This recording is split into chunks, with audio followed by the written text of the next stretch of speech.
kasih di dalam Yesus Kristus, selamat bergabung dalam ibadah online perayaan Natal Pemuda dan Remaja GKJ Karanganyar. Dimanapun rekan-rekan saat ini berada, kami berdoa agar selalu dalam keadaan sehat dan bimbingan Allah. Mari sebelum kita memulai peribadatan saat ini, kita mengambil saat hening. Mari kita berdoa. Ya Tuhan, kami mengucap syukur untuk penyertaan yang Tuhan boleh berikan kepada kami. Hingga saat ini kami boleh bersama-sama merayakan ibadah online perayaan Natal Pemuda dan Remaja GKJ Karanganyar.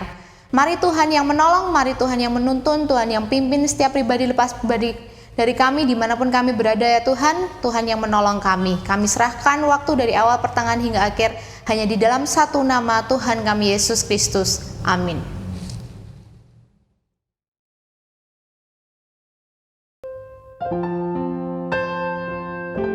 Kelahiran Yesus ke dalam dunia bukanlah hanya merupakan perwujudan dari firman Allah yang telah menjadi manusia.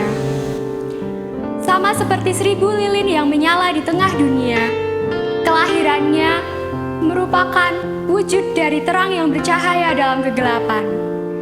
Sehingga kemuliaannya mampu dinyatakan melalui terang itu.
Kita telah melihat terang itu lahir menjadi manusia dan ada bersama-sama dengan kita. Karena terang itu telah bersama-sama dengan kita, mari kita menyambutnya dengan sorak-sorai dan gita yang bergema di dalam hati kita. Mari menyambut terang ilahi yang menjadi manusia itu. Menjadi manusia.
Yohanes 1 ayat 14 ada tertulis, firman itu telah menjadi manusia dan diam di antara kita.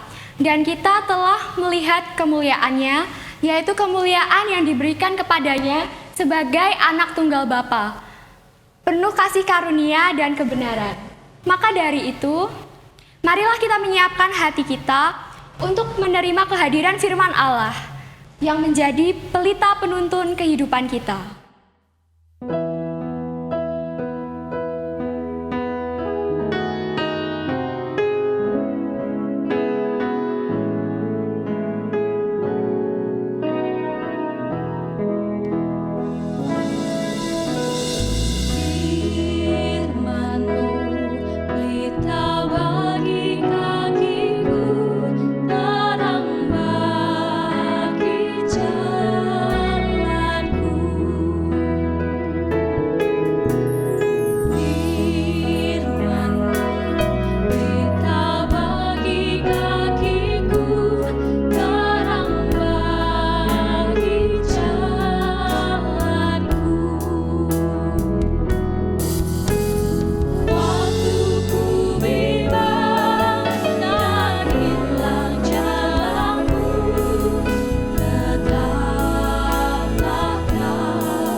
Saudara yang terkasih dalam Tuhan Yesus, sebelum kita merenungkan firman Tuhan, mari kita bersama-sama berdoa lebih dahulu. Tuhan Bapa yang di surga, kami bersyukur untuk kesempatan kami bisa bersama-sama mendengarkan firman-Mu dan merenungkannya. Kami berdoa agar Tuhan menolong, agar Roh Kudus menolong, agar hati kami, pikiran kami bisa memahami firman-Mu ini dan firman-Mu itu boleh mengubah hidup kami. Terima kasih, kami menyerahkan waktu ini sepenuhnya dalam tangan Tuhan. Di dalam nama Tuhan Yesus kami berdoa. Amin. Baik, di dalam Injil Tuhan Yesus Kristus yang ditulis di dalam Alkitab ada 4 Injil, dan salah satu Injil yang unik ketika menceritakan peristiwa Natal adalah Injil Yohanes. Kalau kita nanti membaca di catatan Matius, kemudian di catatan Lukas, itu disebutkan peristiwa kelahirannya. Ada bayi, ada palungan, ada bintang, ada malaikat, ada gembala, ada Yusuf dan Maria. Tetapi Injil Yohanes ketika dia menjelaskan tentang peristiwa Natal atau kedatangan Kristus ke dunia ini, dia memakai cara yang berbeda.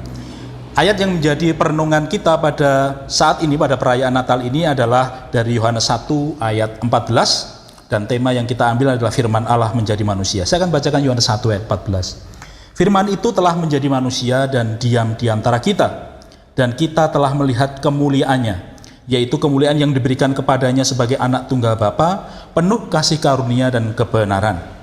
Nah, ada 3 hal yang akan kita renungkan bersama-sama di dalam ayat ini atau melalui ayat ini. Yang pertama, kita akan merenungkan siapa yang dimaksud dengan firman itu. Kalau dalam bahasa Indonesia memakai kata firman itu. Kalau dalam bahasa Inggris dia memakai kata the word, artinya itu adalah firman satu-satunya, ya. Siapa yang dimaksud dengan firman itu? Kemudian yang kedua, kita akan merenungkan apa yang dimaksud dengan firman itu telah menjadi manusia dan diam di antara kita. Kemudian yang ketiga, kita merenungkan lalu apa makna itu semua bagi hidup kita. Baik, yang pertama, siapakah firman itu?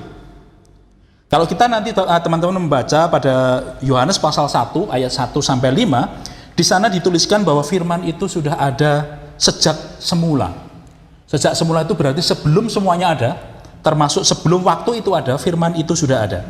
Dikatakan firman itu bersama-sama dengan Allah dan firman itu adalah Allah. Firman itu adalah sumber segala penciptaan.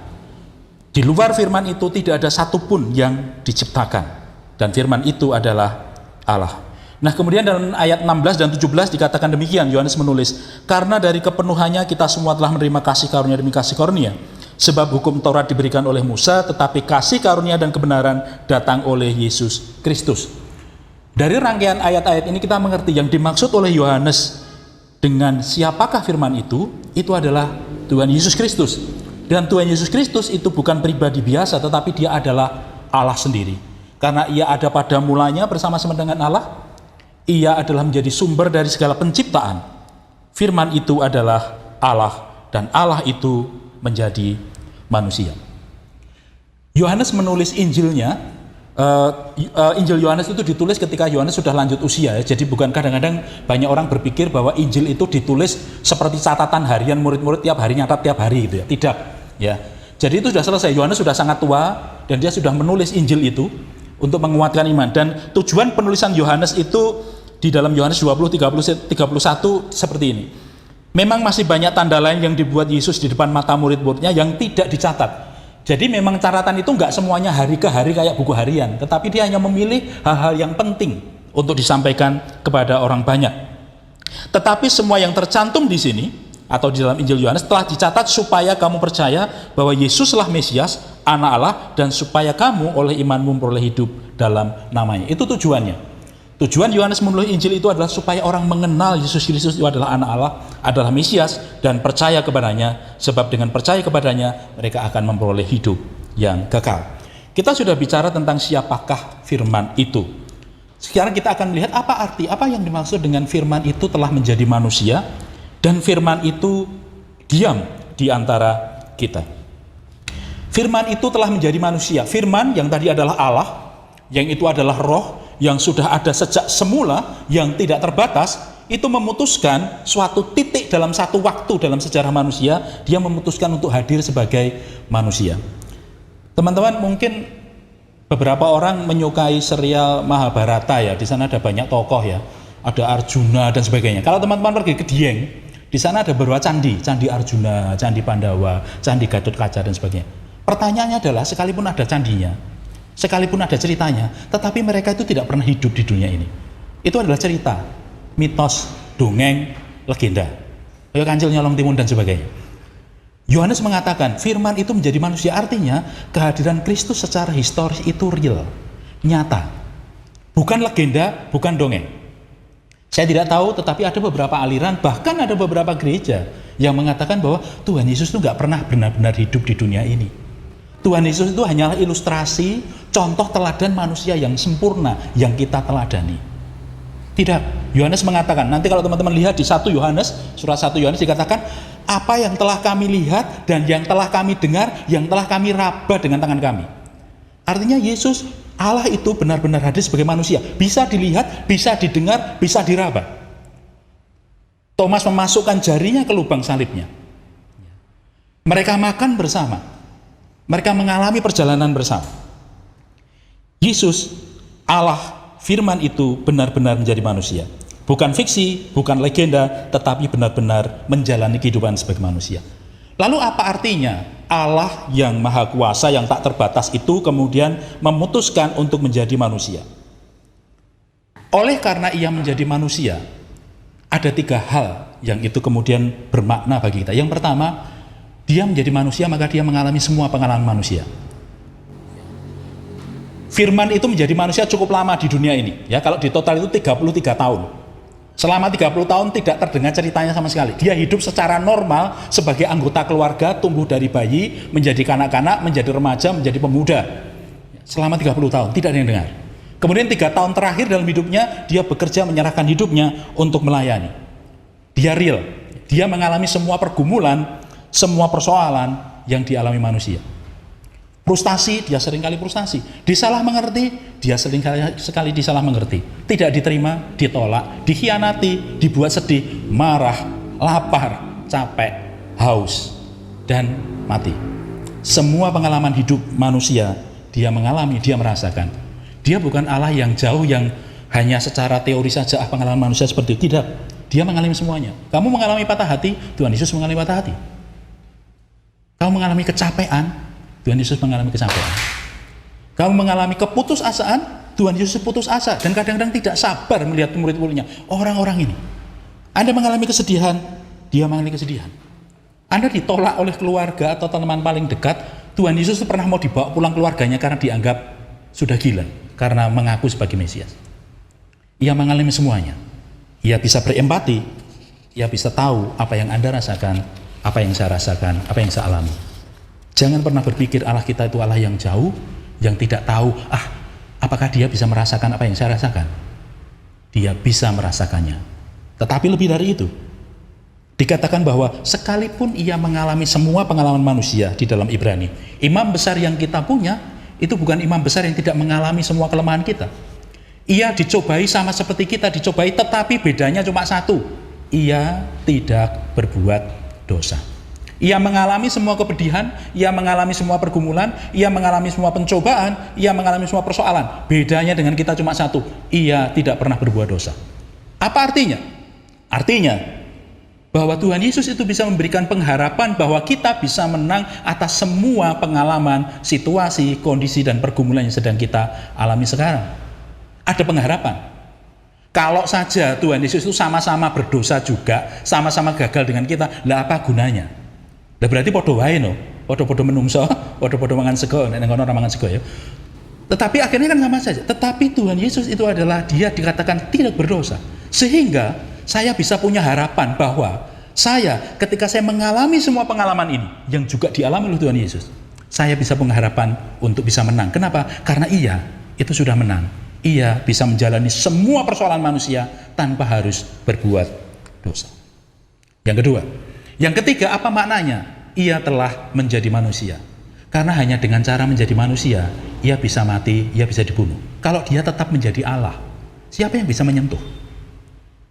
Kalau dia tetap di dalam kemuliaannya sebagai Allah, siapa yang berani mendekat? Siapa yang berani mendekat? Saya saat ini sedang membaca biografinya Musa ya, biografinya Musa yang ditulis oleh Dr. Charles Swindoll.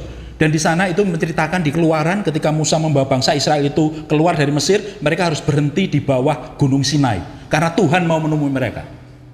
Apa yang terjadi? Ketika Tuhan datang dengan segala kedahsyatannya, semua orang itu gemetar. Mereka takut sekali dan mereka berkata, kami nggak mau mendekat. Kalau kami mendekat, pasti kami mati. Bayangkan kalau Tuhan Yesus tidak menjadi manusia, siapa yang berani mendekat? Kalau dia datang dengan segala kemegahannya. Justru ketika ia hadir sebagai manusia, dia bisa menjadi korban penebusan bagi kita. Karena sekarang dia bisa dibunuh. Sebagai manusia, dia bisa mati. Dan itulah yang dia kerjakan. Markus 10 ayat 45 mengatakan demikian. Karena anak manusia juga datang bukan untuk dilayani, melainkan untuk melayani dan untuk memberikan nyawanya menjadi tebusan bagi banyak orang. Kalau dia tidak menjadi manusia, dia tidak bisa menyerahkan nyawanya menjadi tebusan banyak orang. Apa makna firman itu telah menjadi manusia? Yang pertama, dia mengalami semua pengalaman manusia. Ia bisa berempati dan merasakan apa yang kita rasakan. Tapi yang kedua, sekalipun dia mengalami semua pengalaman itu, merasakan semua itu, tetapi dia tidak pernah berbuat dosa. Artinya, di dalam dia ada jalan keluar, di dalam dia ada jaminan kemenangan bagi kita untuk mengatasi semua pergumulan kita. Dan yang ketiga, yang terbesar adalah karena dengan menjadi manusia, firman itu bisa menjadi penebus kita. Karena dia bisa mencurahkan darahnya, dibunuh, disalibkan untuk menggantikan tempat kita yang seharusnya dihukum oleh Allah. Firman itu telah menjadi manusia. Kemudian dikatakan bahwa firman itu tinggal di antara kita. Kata tinggal atau diam, kalau dalam LAI diam ya, itu memakai kata bahasa aslinya itu kata yang dipakai adalah kata untuk mendirikan kemah, pitch a tent, berkemah di antara kita. Begitu mendengar kata berkemah di antara kita, saya langsung teringat, itu yang dilakukan Tuhan di perjanjian lama ketika dia tinggal berkemah bersama umatnya, betul? Ada banyak perkemahan dan di tengah-tengah itu ada kemah suci di mana kemuliaan Allah hadir di sana. Ada tiang awan, ada tiang api yang setiap hari ada di sana. Apa artinya ia diam di antara kita? Ia hadir di antara kita. Ia tidak hanya menjadi manusia tetapi tetap jauh, tidak, ia ada di antara kita. Sehingga kita bisa mengalami kehadiran Allah, kita bisa punya relasi dengan Allah. Di dalam Yohanes 14, waktu Tuhan Yesus itu siap untuk mengalami penderitaan, dia mengadakan jamuan makan malam bersama dengan murid-muridnya, dan dia berbicara banyak. Kemudian satu saat salah satu muridnya itu Filipus ya, Filipus itu salah satu murid yang pertama, berkata kepada Tuhan Yesus begini. Kata Filipus kepadanya, "Tuhan, tunjukkanlah Bapa itu kepada kami, itu sudah cukup bagi kami."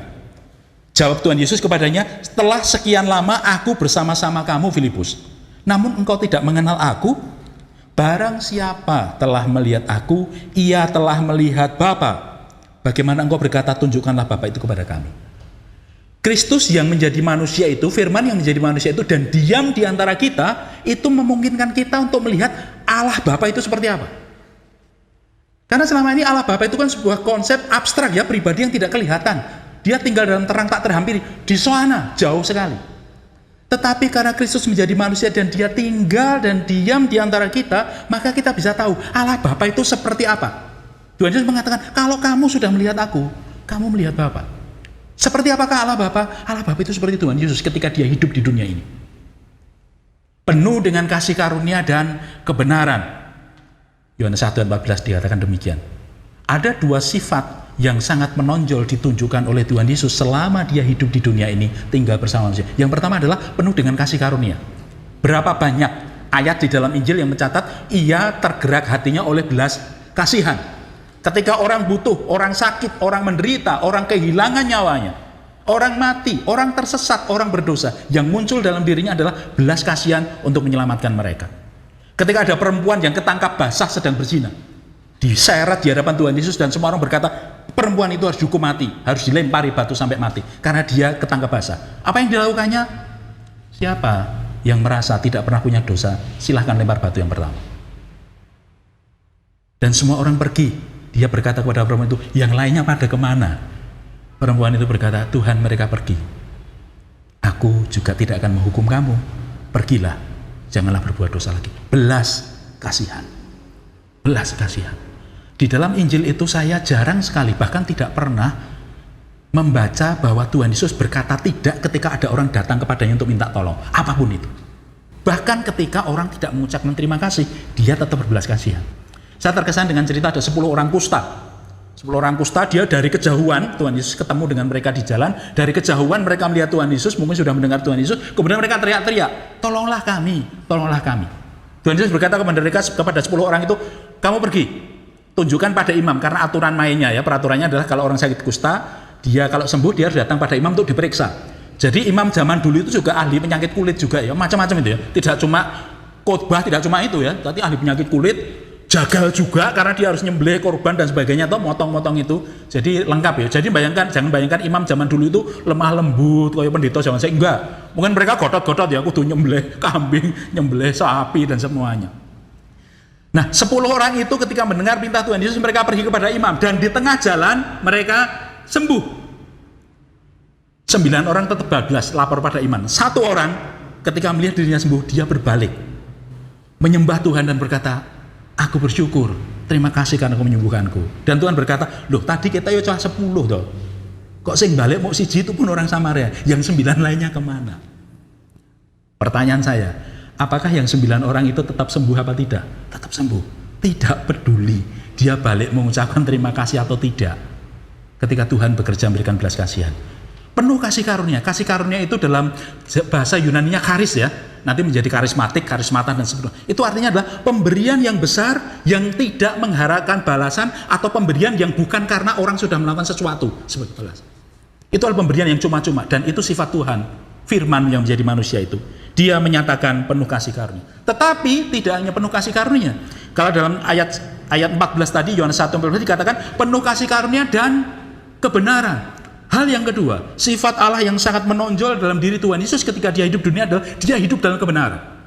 Tadi kita sudah membaca dari Ibrani bahwa dia hidup tanpa dosa. Kemanapun dia pergi, dia menyatakan kebenaran. Ketika orang mencoba menuduh dia, orang tidak bisa menemukan kesalahan satupun pada diri dia. Dan ia selalu mengajarkan kebenaran, ia selalu menyatakan kebenaran, ia tidak bisa mentolerir dosa, tetapi dia memberikan pengampunan. Teman-teman, dua sifat yang menonjol inilah yang ditunjukkan Tuhan Yesus ketika dia diam di antara kita. Kebenaran dan kasih karunia. Manusia itu cenderungnya itu ekstrim pada salah satu. Kalau tidak terlalu mengasihi atau terlalu membela kebenaran. Kalau orang hanya membela kebenaran tanpa mengasihi, jadinya adalah dia orang fanatik, menjudge orang lain, menghakimi orang lain. Isinya adalah begitu melihat orang salah, pengennya menghancurkan. Dia tidak tahan melihat kejahatan. Karena hanya isinya adalah legalisme. Aturan, harus begini, harus begitu. Kalau nggak begini berarti kamu salah. Menuduh, menghakimi, mendakwa orang, menghukum orang.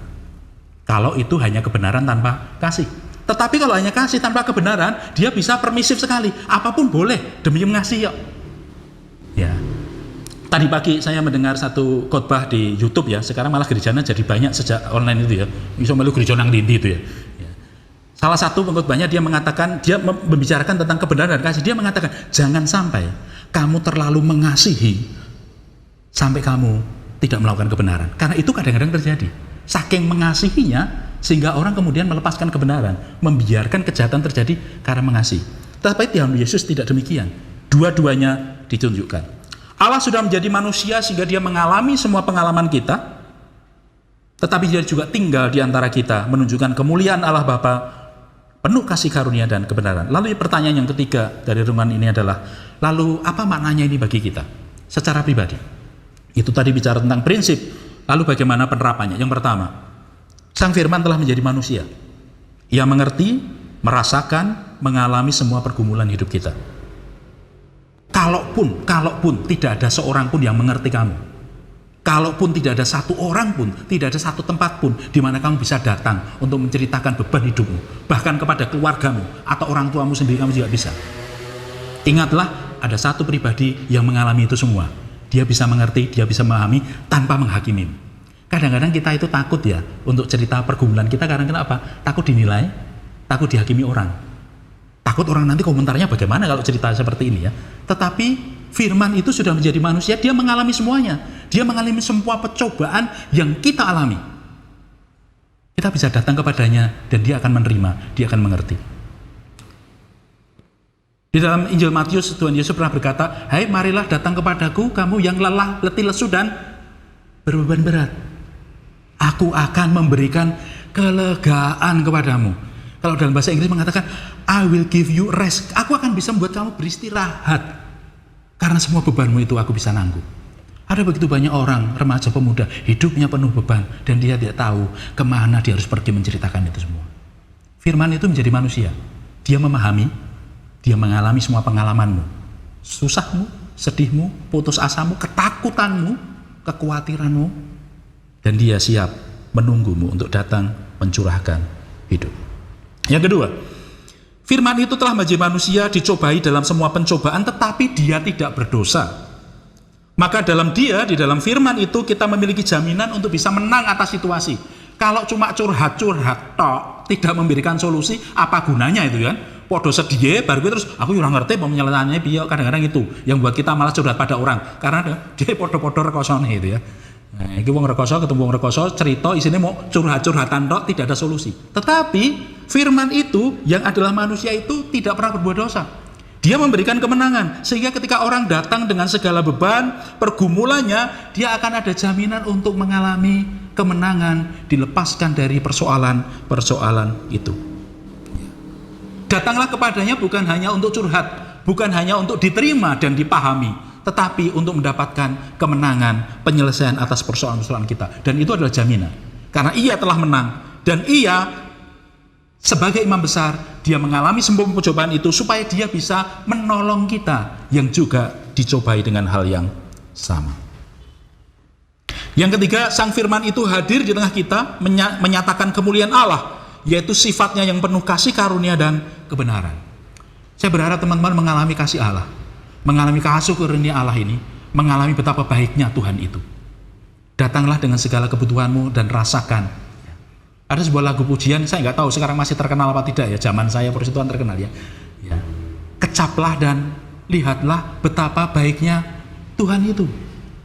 Tetapi dimulai dengan kata kerja, kecaplah dan lihatlah. Kalau saya tidak datang untuk mengecap, tidak membuka mata untuk melihat, ya tidak akan mengalami apa-apa. Itu masalahnya. Datanglah, minta Tuhan, izinkan saya mengalami kasih karuniamu. Izinkan saya mengalami semua janji kebaikan yang kau berikan itu. Dan dia pasti akan melakukannya. Allah turut bekerja dalam segala sesuatu untuk mendatangkan kebaikan bagi kita. Tetapi dia juga adalah Allah yang penuh dengan kebenaran. Penerapannya adalah, apakah saya hidup di dalam kebenaran? Dengan menyadari bahwa Allah itu sifat yang menonjol selain kasih adalah kebenaran, dan dua-duanya harus ada, maka saya tahu bahwa hubungan saya, relasi dengan Allah itu selain penuh kasih karunia, tetapi adalah relasi di dalam kebenaran. Salah satu persoalan ya, ini kritiknya Charles Swindoll di dalam buku biografi Musa, ketika dia mencatat pada bagian kehadiran Allah. Persoalan sekarang adalah kekristenan itu sekarang itu membuat Allah seolah-olah terlalu akrab, sehingga mereka lupa bahwa Allah itu adalah Allah yang maha kudus, yang maha besar, yang menuntut kebenaran. Sehingga kadang-kadang kita itu lupa memperlakukan Allah itu seperti kancane dewi. Tidak, dia bukan teman kita. Betul, dia mengasihi kita, tapi dia itu bukan teman kita sing iso dipok-pok pundake. Tidak. Ketika Musa ketemu Allah, ketika tokoh-tokoh Alkitab ketemu Allah, mereka tidak rangkulan ngepuk-ngepuk, tidak berhai-hai, tidak. Mereka sujud ke tanah, nggak berani lihat. Sekalipun mereka tahu Allah itu mengasihi. Saya berdoa teman-teman, di dalam hidup saya juga, dalam hidup teman-teman, supaya kembali melihat bahwa Allah kita itu adalah yang maha besar. Dia tidak sama seperti kita. Sorry ya, dia bukan sebayamu. Kadang-kadang ada banyak orang dalam pelayanan itu mencoba supaya Allah itu relevan ya, deket. Tapi saat deket-deketnya Allah, Yohanes itu kan murid yang dikasih Tuhan Yesus katanya, dia mencatat ya. Dikatakan bahwa kalau dia duduk itu dia paling dekat dengan Tuhan Yesus. Dia murid yang paling dikasih. Anda tahu ketika Tuhan Yesus hadir sebagai Allah di kitab Wahyu, apa yang dilakukan Yohanes, murid yang paling dikasih itu? Dia tersungkur ke tanah, pingsan seperti orang mati. Saking dahsyatnya. Benar Allah itu penuh kasih karunia, tapi ingat juga Allah itu adalah Allah yang maha besar, Allah yang maha kudus. Ya, sapa dosa iso mati ketemu dengan Allah. Ya, perjanjian lama itu penuh dengan catatan orang yang sembarangan ketika berhadapan dengan Allah. Ya. Anda tahu penerapan saya ketika saya membaca bagian ini, ya, ini cukup lama sih, sudah lama. Ketika saya menyadari bahwa Allah saya itu Allah yang luar biasa, itu buat saya nggak berani main-main kalau datang berdoa atau saat teduh, teman-teman. Dia ini sok-sok sak itu, yo, nganggo sing letok, itu, jegang.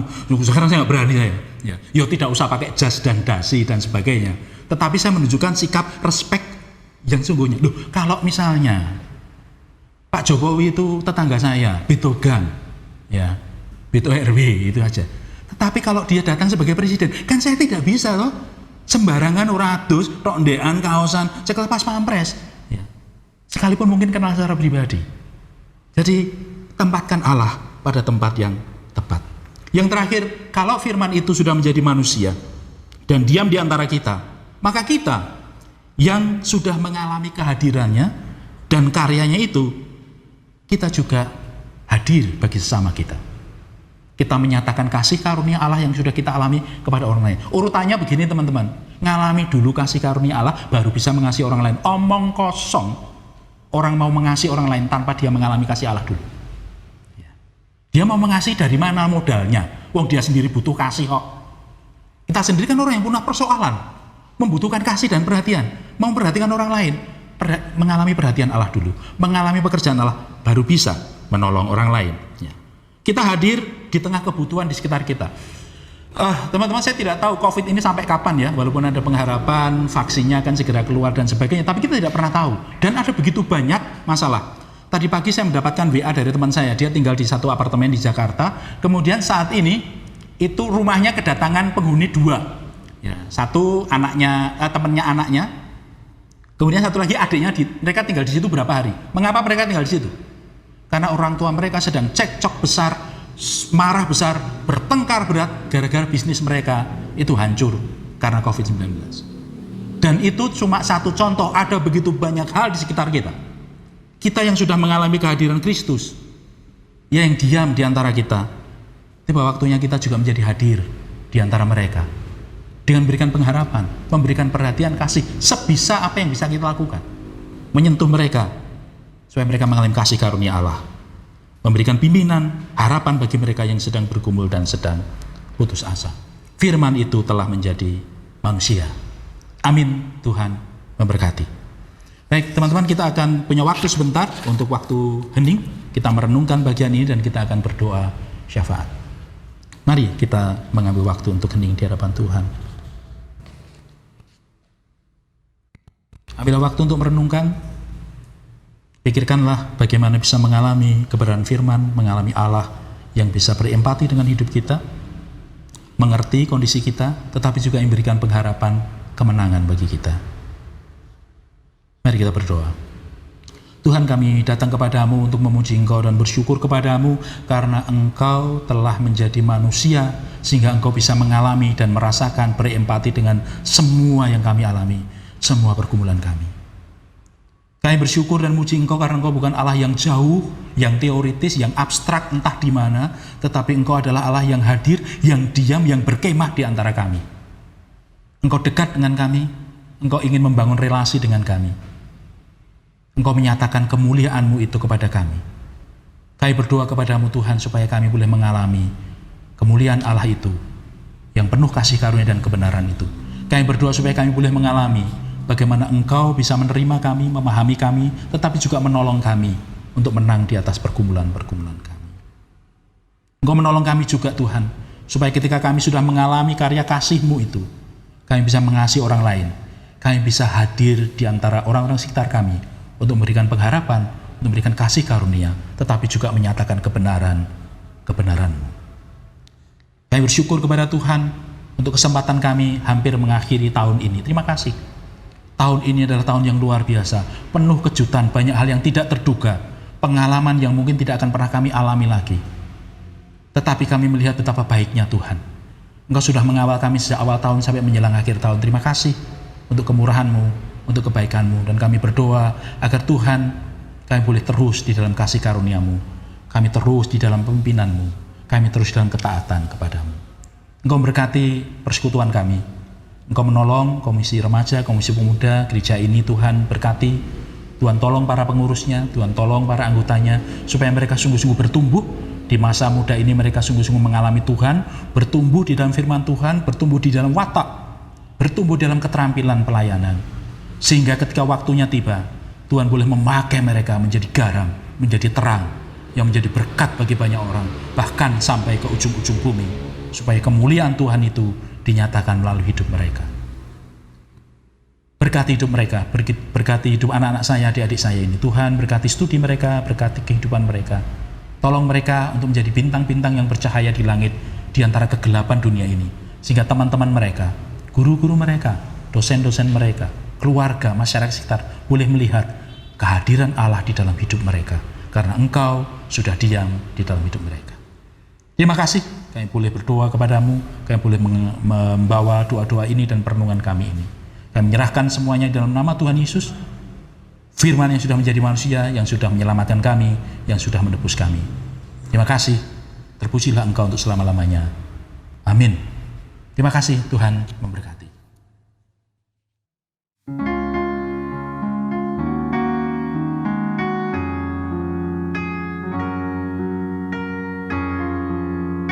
Syukur kepada Allah karena pada saat ini kita kembali diingatkan untuk memancarkan terang kemuliaan Allah di seluruh muka bumi. Untuk itu kami mengundang rekan-rekan untuk bangkit berdiri. Mari kita mengumandangkan puji dan sorak-sorai atas kelahiran terang ilahi.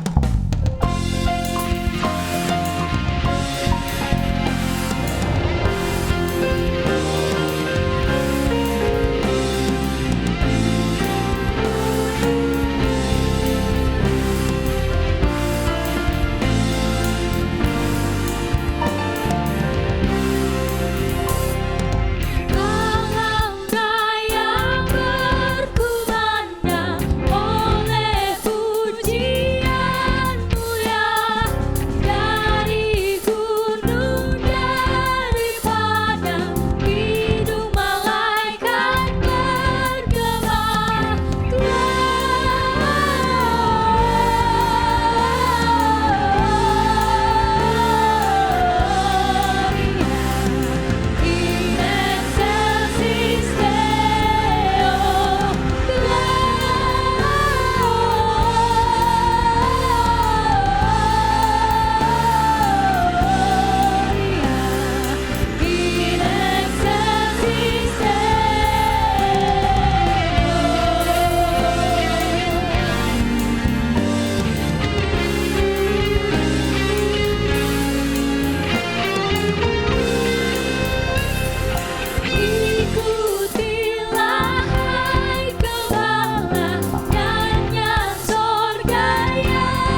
Kini kita telah tiba di penghujung ibadah online perayaan Natal Pemuda dan Remaja GKJ Karanganyar. Marilah kita terus menyiarkan berita kesukaan karena telah lahir Yesus Kristus, Sang Terang Dunia yang menjadi manusia dan terang bagi dunia. Sehingga setiap orang yang percaya beroleh berkat pemulihan dan terang kehidupan. Kami mengucapkan Selamat Natal dan Tahun Baru 2021. Tuhan menyertai kita sekalian. Hai, siarkan di